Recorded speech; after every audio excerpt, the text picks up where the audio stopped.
যে 8 ঘন্টা কাজের হচ্ছে যে অধিকার আমরা কেড়ে নেবো, 12 ঘন্টা 14 ঘন্টা কাজ করতে হবে। তা শ্রমিকরা এর বিরুদ্ধে লড়াই করবে না? এটা তো একটা বিজ্ঞান যে 8 ঘন্টা কাজ, 8 ঘন্টা বিশ্রাম এবং 8 ঘন্টা পরিবার পরিজনের সঙ্গে হচ্ছে যে থাকা। এই বিজ্ঞানটাকে অস্বীকার করে 12 ঘন্টা 14 ঘন্টা কাজ করানোর সিদ্ধান্ত নিয়েছে। শ্রমিকদের মজুরি শুধু কেন্দ্র সরকার না, রাজ্যের সরকার, অতীতে বামফ্রন্ট সরকার যখন ছিল বছরে 2 বার জানুয়ারি মাস এবং জুন মাসে মিনিমাম ওয়েজ কি হবে, স্কিল লেবারদের, আনস্কিল লেবারদের, সেমি স্কিল লেবারদের, পরিবহন শ্রমিকের কত মাইনে হবে, ঠিকা শ্রমিকদের কত মাইনে হবে, এসব সরকারের হচ্ছে যে গেজেটে বেরোতো, সার্কুলার করত। আজকে সমস্ত বন্ধ হয়ে আছে। মিনিমাম ওয়েজ রাজ্য সরকার হচ্ছে যে লাগু করছে না। প্রকৃত অর্থে শ্রমিকের মজুরি কমে গেছে। আমরা এর বিরুদ্ধে হচ্ছে যে লড়াই করছি। সাধারণ মানুষ তাদের কাছে অনুরোধ করবো, এটা কি অন্যায় দাবি? আর লড়াই ছাড়া রাস্তা কি? অনেকে আছেন টিভি দেখতে দেখতে ঘরে শুয়ে শুয়ে বলেন, এইসব করে কি হবে বাপু, ও ফালতু করা, তোমরা ফালতু হচ্ছে যে ধর্মঘট ডাকছো, ফালতু লড়াই করছো। আমি তাদের জিজ্ঞেস করি, বা আপনারাও জিজ্ঞেস করবেন, যে এর বিকল্প রাস্তাটা কি? লড়াই ছাড়া অন্য রাস্তা আছে? আর লড়াই করে যে আদায় করা যায়? আমরা দেখেছি কৃষি আন্দোলন, কৃষক সভার নেতৃত্বে হাজার হাজার কৃষক দিল্লির ওইখানে হচ্ছে সীমান্তে, হরিয়ানার সীমান্তে 700 জন কৃষক আত্মবলিদান দিয়েছে। বিজেপি সরকারের কৃষি আইনকে ঠেকানো গেছে। আপনারা দেখলেন না? আন্দোলন করেই তো খানিকটা হলে পিছিয়ে গেছে রাজ্য সরকার। কেন্দ্রের যে আইন, বিদ্যুৎ আইন, সেটাকে লাগু করতে হলো রাজ্যের মমতা সরকার। তার বিদ্যুৎ মন্ত্রী বর্ধমান শহরে এসে পাওয়ার হাউসে মিটিং করে গিয়েছিল। সেখানে ঘোষণা করেছিল যে প্রিপেড স্মার্ট মিটার সব জায়গায় লাগাতে হবে। বামপন্থীরা আন্দোলন করে সেটাকে ঠেকিয়েছে, আপাতত স্থগিত করেছে। এটা ঠিক যে পুরোপুরি বন্ধ হয়নি, কিন্তু স্থগিত হয়েছে। আমরা এর বিরুদ্ধে লড়াই চালিয়ে যাচ্ছি। আমি এইগুলো বলছি এই জন্য যে লড়াই ছাড়া বিকল্প রাস্তা নেই, লড়াই একমাত্র রাস্তা। তাই আপনারা যারা এখানে এসেছেন, হতাশার কোনো জায়গা নেই। আজকে হয়তো সবাই বুঝলেন না, আজকে হয়তো সবাই বুঝবে না, কিন্তু যখন নিজের উপরে এসে পড়বে তখন বুঝতে পারবেন। এই সরকারি কর্মচারী যারা আছেন, আপনারা জানেন তাদের কি অবস্থার মধ্যে দিয়ে দিন গুজরান করতে হচ্ছে। পুলিশে যারা কাজ করেন দিয়ে নেই, এই যারা সিভিক পুলিশে কাজ করেন মজুরি নেই।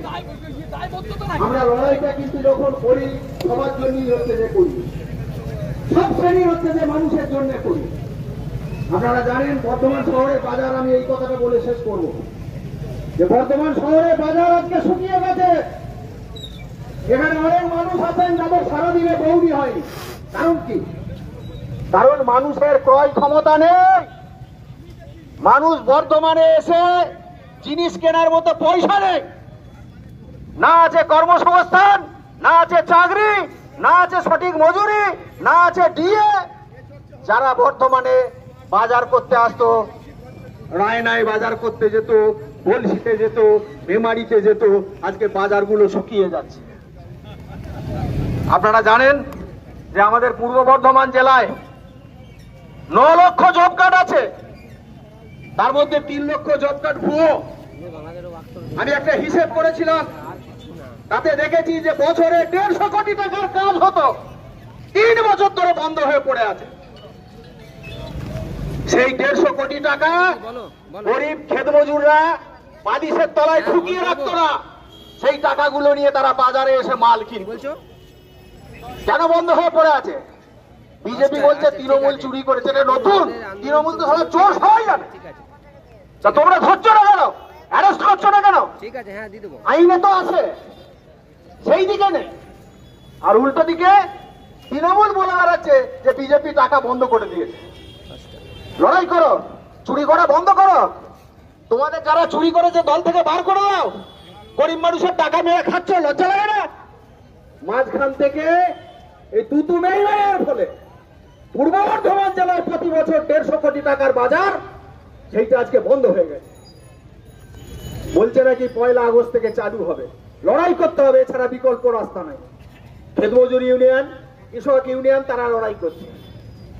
আজকে শ্রমিকদের মর্যাদা, মজুরি এবং মর্যাদা, এখানে যারা পুলিশ ভাই আছেন সবাই না, যারা সাধারণ খেটে খাওয়া শ্রমিক, তাদেরকে গরু ছাগল মনে করে।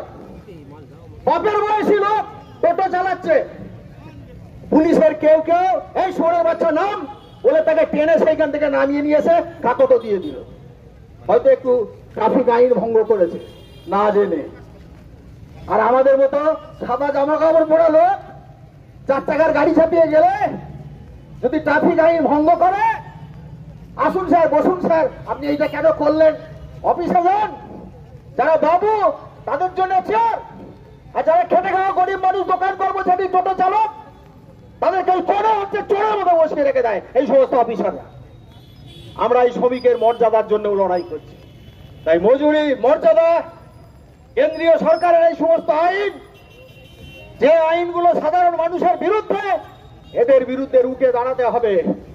শুধু একা আমরা পারবো না, আরো সব মানুষকে জড়ো হতে হবে, আরো সমস্ত মানুষকে এগিয়ে আসতে হবে। আমি আশা করি আপনারা সেই কাজ করবেন।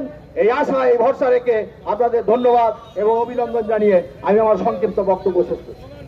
শোনো কোর্ট চালিয়ে দাও, ফুরিয়ে দাও, শোনো কোর্ট মানছি না, মানবো না, মোদি হটাও, মোদি হটাও।